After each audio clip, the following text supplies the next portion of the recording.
কার্তিক টোটো এসছে।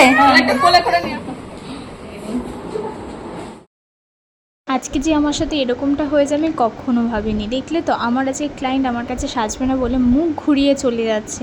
তো এই সিচুয়েশান দেখে আমি হাঁপিয়ে চেয়ারে বসে পড়েছি। আমি বলে দিয়েছি আজকে আর আমার দ্বারা কাজ হবে না, কারণ ক্লায়েন্টের এত রাগ যে আমি ওকে সাজাতে পারবো না।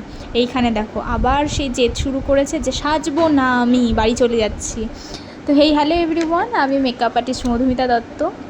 আর আজকে একটা সুন্দর কাজের দিনের গল্প তোমাদের সাথে শেয়ার করতে চলে আসলাম। আর এই হচ্ছে সেই ক্লায়েন্টের মা। সে বসে পড়েছে চেয়ারে নিজে আগে সাজতে, মেয়েকে বাদ দিয়ে দিয়েছে। এই জন্যই মেয়ে রাগ করেছে যে আজকে আমি সাজবো না, কারণ মা আমার আগে কেন সাজতে বসে পড়েছে। সেই জন্য ব্যাগপত্র গুটিয়ে বাড়ির দিকে হাঁটা দিয়েছে। এমনিতেই কাজের সময়ের আগে আমি ভীষণ এক্সাইটেড থাকি, মানে আমার এক্সাইটমেন্ট লেভেল টপে থাকে যে আজকে নতুন কী লুক দেবো। কিন্তু বিশ্বাস করো আজকে আমি জীবনে সবথেকে বড় এক্সাইটেড ছিলাম পুচকুটাকে সাজানোর জন্য। ও হচ্ছে আমার বান্ধবী আর পুচকুটা হচ্ছে আমার বান্ধবীর মেয়ে।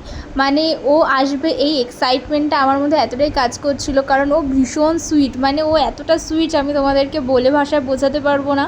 মানে যতক্ষণ ছিল পুরো জায়গাটাকে পুরো মাতিয়ে রেখেছে, এত মিশুকে একটা বাচ্চা।